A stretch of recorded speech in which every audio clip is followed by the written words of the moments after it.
What's up, creepers and geekers? Chris the Atari Creep. How is everybody doing today? Today's video was actually supposed to be yesterday, so it's in no relationship to the news from yesterday. Atari absorbing Intellivision's brand and the 200 plus games and whatever the actual goings on is. We will have to sit and wait to find out the exacts of everything. But yesterday's news was a little too big for me not to ignore this video for at least a day. But this is in response to John of Gen X Gamer. I'll try to remember to put the link to the video down below so you can have context as to what the fuck I'm even talking about. But he brought up some very interesting points about how we think and feel about the brand of Atari. And he touched on a few things that really woke me up. It opened my eyes to it. I mean, it's just Atari, but you know what I'm saying. In this topic, he brought up some really interesting things. And you know what? I noticed in his tone, he was a lot more serious with it than he normally is in his videos. And I think that was a lot of the impact of what he had to say. Make no mistake, I have been on record fucking thrashing them. I would use phrases like they're a fledgling company profiting off and riding the coattails of a legacy they had nothing to do with, and they're fucking with that legacy. That's kind of stupid to say because the old games are still there. We can still enjoy them. Same as like movies. Oh, they just ruined Star Wars. No, they didn't. They didn't ruin anything. It doesn't change A New Hope. It does not change A New Hope. You can still go enjoy those and just ignore everything else. But the most common thing people say, the gatekeeping side of things anyway, and I'm guilty of this. It's not fucking Atari. It's somebody who owns a name and they're just making money off of a legacy that they have nothing to do with. So I was so critical. I was so critical of Atari. But then he brought up a really interesting point. Now think about Atari. If you grew up with Atari, think about it. Think about what about that brand. What is it about Atari that is in your heart? And I swear to God, with the exception of the very early days of Atari, and I can't speak to that part of our generation because I was born in '75. So a lot has happened in the 5 years since I was born and got my first console. My first console was a Heavy Sixer Sears Telegames. That was my very first game console, my first experiences playing video games. And I hold it near and dear to my heart, though. We don't talk about Atari all the time, but that is the genesis of this entire channel. Atari is my number one love when it comes to this topic. When most people think of Atari, they're thinking of the Time Warner days. The Time Warner days. Once Nolan Bushnell said, we need to come out with this cartridge-based thing. I just saw somebody else doing it. This is the way. Let's fucking do it. He had no money. He sold off to Time Warner, became an instant millionaire. Time Warner treated their fucking people like garbage. Absolute garbage. The head programmers were treated no differently than the guy slopping the mop all over the floor. Which, if you think about it, is the right way to go. Everybody should be an equal part of the puzzle. The tool, the gears making the entity work. But in the other direction, they treated those people like shit. So when you think of Atari, I don't think you're thinking of the people behind it. And especially Time Warner Atari and moving forward, you'd be an asshole to do so. I get the early days. There was some amazing shit going on in Sunnyvale. In the early days, the hot tub meetings and the parties and the joints in the hallways and all the madness and people just coming whenever they wanted to work. As long as they got the job done, they didn't give a fuck if you kept the schedule or not. That's the Atari that, I think most people are trying to think of, but no, more the times than not, it's Time Warner and further forward. And they were scumbags. I think what we actually think about when we think of Atari is the products. The memories that were made with that product. The 2600, the 5200, the 7800, the games.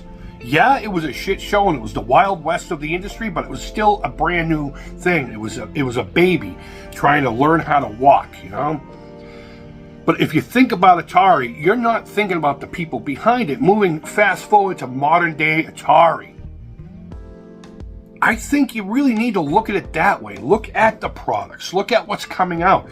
I was so critical of them, and this is kind of like a public apology to them. I was so vocal against this modern day Atari. Little did I know I was going to own one of their modern pieces of hardware and watch people enjoying all this stuff that's coming out. Modern day Atari is doing wicked good by you guys. Yeah, there was that tiny little debacle that got fucking blown out of proportion with those way overpriced fucking game packages, that 10 pack, the 50, whatever. Dudes, I can make those. I'm not spending $100 for a fucking another copy of Haunted House. I'm not. I don't care how pretty it is. But the point is there was an issue with a couple of pieces. You also have to remember Atari's a small company and they can't handle things quick like a big corporation would. Big corporations have things in place for that.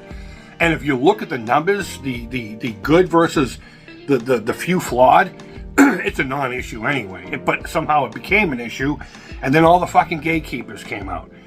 And you know what? Everyone's entitled to their opinion, you know, their feelings about things. And I would never sit there and try to tell you that how you feel is wrong. But gatekeeping is such a lonely way of thinking. It really is. It's very narrow-minded, and you are the only one who doesn't benefit from things. What's the word I'm looking for? You know, you miss out because you want to gatekeep. You miss out on a lot of things, and maybe you don't care. I don't know. But I would rather have more in variety. But if I were to be so closed-minded to think that this isn't Atari, I would never be enjoying it. This would not be the controller I'm using while I'm streaming for you guys. It would be some piece of shit that doesn't really work. I complain about this stupid disc thing because it's not an actual D-pad that my thumb can really, you know. But overall, I mean, it is what it is and it works. Atari's been doing right by us. And to sit there and say that they're not Atari, I think is failed and flawed thinking. It's not the people. It's not the people behind it. Even if Atari stayed the way it was, and the lineage, you know, it wasn't passed from hand to hand and company to company and, you know, this, that, and diversified and fucking pimped out all over the place one way or another and then gone, they would still be completely different people. The people who were there before are not there anymore, and nor would they be, with maybe an exception or two. You know, there might be a couple of consigliaries hanging out, giving advice to the new cats, but it would still be a completely different gaggle of people. And in that respect, it would be the same exact thing. Look, guys, you can sit there and feel in your heart that this isn't Atari, but I gotta break the fucking news to you. Their products say the name Atari on it, and those are what we're enjoying. Who gives a fuck about the people behind it? And I don't mean that in a you know, I mean, obviously they're human beings and they deserve respect and free will and all this shit. But at the end of the day, we just want to play the games and we want to get excited about new things, you know, and celebrate them, celebrating the legacy. I think Atari, and I'm calling them Atari, have done very well by us. And to say that they are not Atari is flawed thinking, and just, it's fucking stupid. It's fucking stupid, and shame on anybody who would think that way. You're going to miss out. You're just going to miss out, and that's it. You're not going to be able to get to enjoy stuff. Why would you want to live that way? I don't know what to say. Let me see if my notes... I actually have notes. I actually have notes. You know, Atari's not perfect. They're not perfect, and they've stumbled and fallen. But you know what? You don't grow unless you fail a little bit. And they didn't just come out, fail, and just disappeared. They kept stumbling. They kept falling, and they kept going. You know, they had all these grand ideas, the Bitcoins, the hotels, and I still want my Phoenix hotel. God darn it. But they keep on keeping on, and now they're acquiring other things to bring you more. They're bringing you more. What's the hate about that? Whether you like the 2600 plus, I would love. But that other game station thing, by the way, my local Facebook marketplace has a ton of those for sale. Everyone wants $45 to $50 for them. I have no desire or anything like that, but there's a group of people who do. And I believe it was John who had said they're giving you options all the way down to the cheapest shit to expensive stuff and everything in between. Digital, physical. They're doing right by us, guys. They are doing right. Yeah, the last thing I wrote is, where's my damn AZ hotel? Meaning in Arizona. They said they were going to open one in Phoenix. But I guess that's all I really wanted to say. And, you know, John, thank you for that video, man. That was probably one of the best best sit and chat videos I have watched in a long time on the subject of our pre-NES love. You know what I mean? You're doing amazing with your channel, and even though I don't comment on everything, I swear to you, I'm there. I'm there. Maybe not so much the vlog channel. I am still subbed, but I hardly ever click on those. But that's just because I'm like that. There's only so many videos you can click on in a day, and you gotta pick and choose. And I would prefer your main channel. So guys, I'm curious what you think down below. Please, if you're a gatekeeper, don't be a douchebag. I'll just fucking ridicule you.